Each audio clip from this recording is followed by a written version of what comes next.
This is a picture of me. I used to be skinny, very skinny, and also so short that literally everyone would make fun of me. And that's when it started. The natural cycle that every guy goes through after getting bullied and rejected. It was 2019. This was the year that I was going to put on some muscle. And well, I did. I spent weeks and weeks working my absolute butt off in the gym, constantly thinking about everyone who had bullied me in the past. But right around a month into my training arc, I ended up coming across a show. This show was called Black Clover. Soon enough, I started binging this show every day, and I got so inspired by this anime that had this protagonist that reminded me so much of myself, it literally changed my life. I saw his super ripped and muscular body, and that was the day that changed everything. I dedicated the entire rest of my high school years into trying to be built like Asta. So as somebody who's done it before, I want to teach you how to get an anime villain body.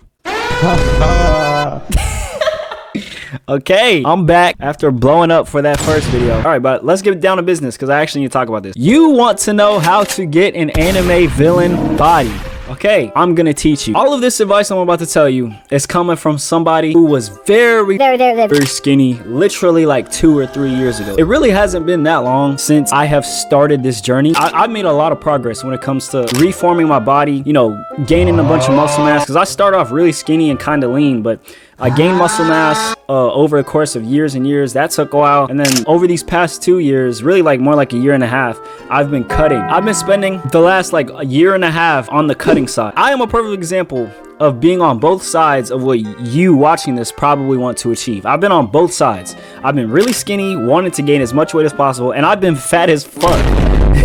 Wanting to be lean and skinny as fuck and shredded. So I've been on both sides and I've done both, and I'm here to tell you how to get an anime villain body, how to be aesthetic, how to be built, all of that stuff, because that's been my mission for the past like 3 years. So I'm here to tell you. All right, I've got about 3 main things I want to tell you. 3 main things that I did that completely changed the way I look in terms of my body composition. And these 3 things I followed very closely. And this is what has gotten me by far the farthest amount of progress in this 3, 4, 5 year time span that I've spent trying to like change the way that my body looks.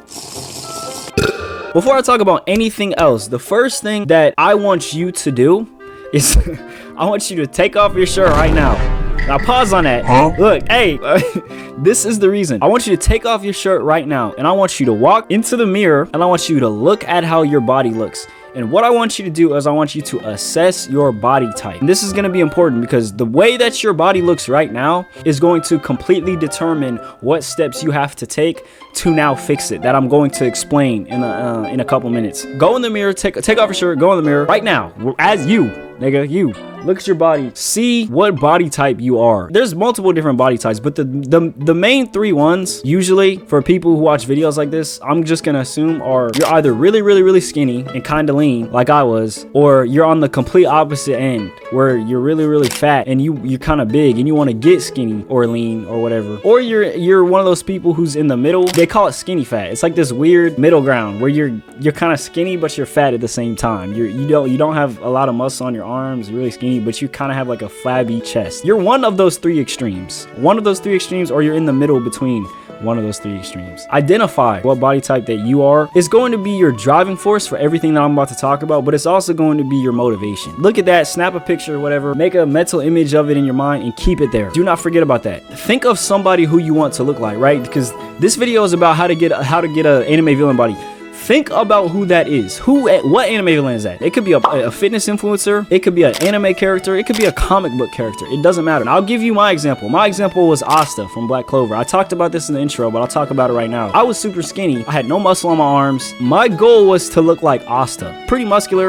He's pretty lean. He's even bigger now after the time skip. Before the time skip, he was big, but now he's like huge. Even to this day, like now, even 4 or 5 years later, he is still my goal physique. But just think about one specific image. Like if you want to look like Toji, think about a picture of Toji that you've seen and make a mental image of it in your head, because that is going to be motivation. That's going to be your driving force behind everything you do from here on out to make this transformation. Every single time something gets hard, if you're in the middle of like a hard set, close your eyes, think about that, and it'll become infinitely easier if you actually want to achieve that body type. Visualize what you look like now and visualize what you want to look like is the best way I could put it. Like I told you, I was skinny. I was really skinny to the point where it pissed me off. I was watching Black Clover at the time, and I would look at Asta and I'd be like, bro, he didn't even have to be like flexing or training or anything. just from seeing Asta on the screen, I would want to go to the gym. Have like a goal in your head that you really want, that's just stuck in your head. Like it's just one image, it's just stuck in your head that you just really want to accomplish. You will stay consistent if you can do that. But what you need to do after that, you're going to have to get your diet in check. 99% of this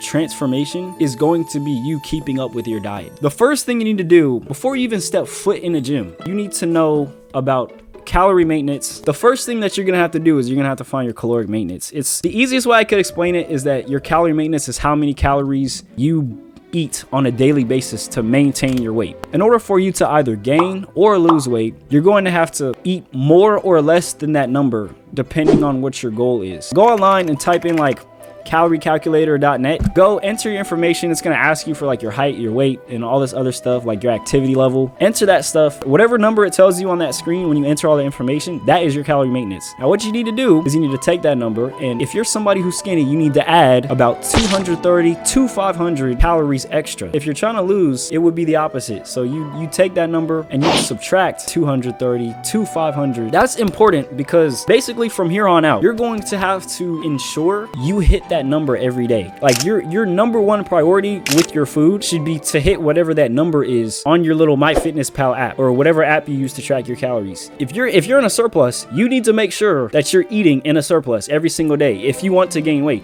You're not going to make any progress if you don't ensure that you're hitting that number every single day. That's why this is important. You have to do this. A lot of you think that you can eye what you eat. I really want to get this point through your head.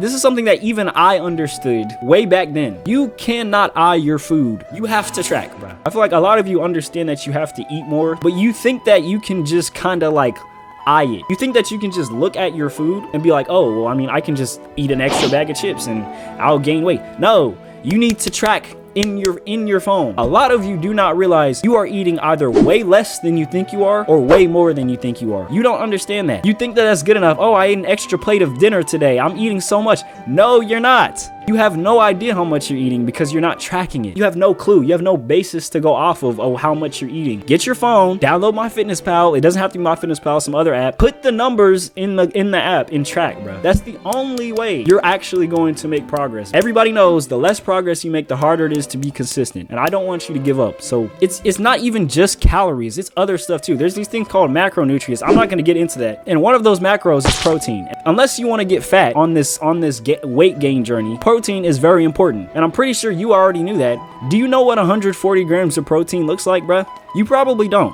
140 grams of protein is a lot of food.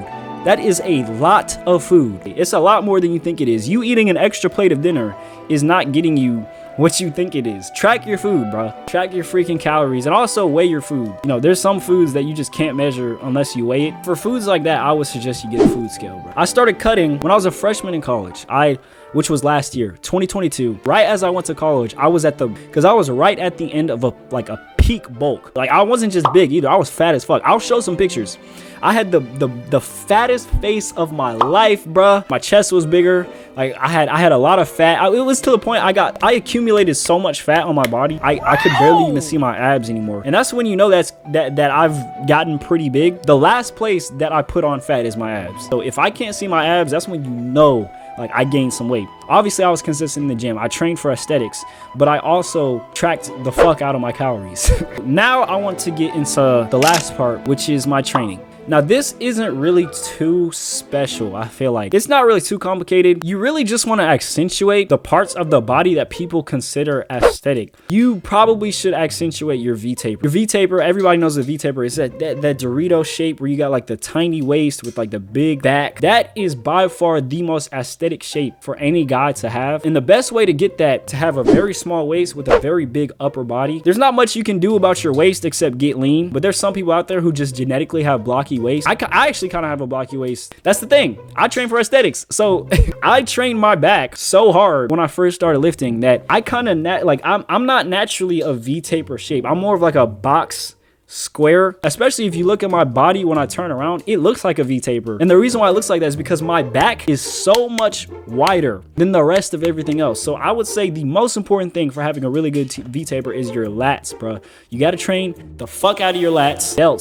your shoulders, and your arms, just all those like showy muscles. I did full body for like the first 2 years. In this process of getting an anime villain body, full body split is what I used as a beginner. About 2 years in, I switched to a push-pull legs, and I actually gained way more size after I did that. Well, I did that and I started bulking. What you're basically doing on a push-pull legs is you separate your workouts into 3 days, and those 3 days work specific muscles. You only get one exercise per body part on a full body split, but you do that every day. But for push-pull legs, you do 3 days. It's a push-pull leg. So you do push day, and then you do pull day, and then you do leg day. It really doesn't matter how you separate your workouts. That's up to you. The main point is to train for aesthetics. If you really want to like an anime villain, you're gonna have to be lean, and you're gonna have to have a lot of muscle, but you're also going to have good development in those aesthetic muscles. So things like having a really big chest, having, you know, really wide lats. It's really up to you how you do it. Everybody works differently. Push-pull legs works for me now, and full body worked for me before, but what I did isn't exactly gonna work for you. Just find what works for you in terms of that, and make sure you train for aesthetics. And if you can do all 3 of those things, you can basically have an anime villain body, bro. I mean, I'll tell you personally, one of the biggest weak points on my physique is my arms. They're tiny, bro. All my muscle went to my back and my chest. So everybody's gonna have different things that differ with them, but most people would consider an aesthetic physique like just a physique with a pretty good, decent amount of muscle definition, low body fat percentage, which anybody can get that, bro. Regardless of what your genetics look like, anybody can get that. Like, you can see, bro. Look. Do I look at my arms, bro? Do I look like I lift right now, bro? You see what I'm talking about? But whatever it is that you got, just work with it, bro. But there's one thing I forgot to tell you. All of this advice is meaningless if you don't have this one thing. It is so important that not even the greatest, most aesthetic body could possibly make up for it. If you want to find out what that one thing is and change your life for the better, click on this video here. Trust me, you'll need it.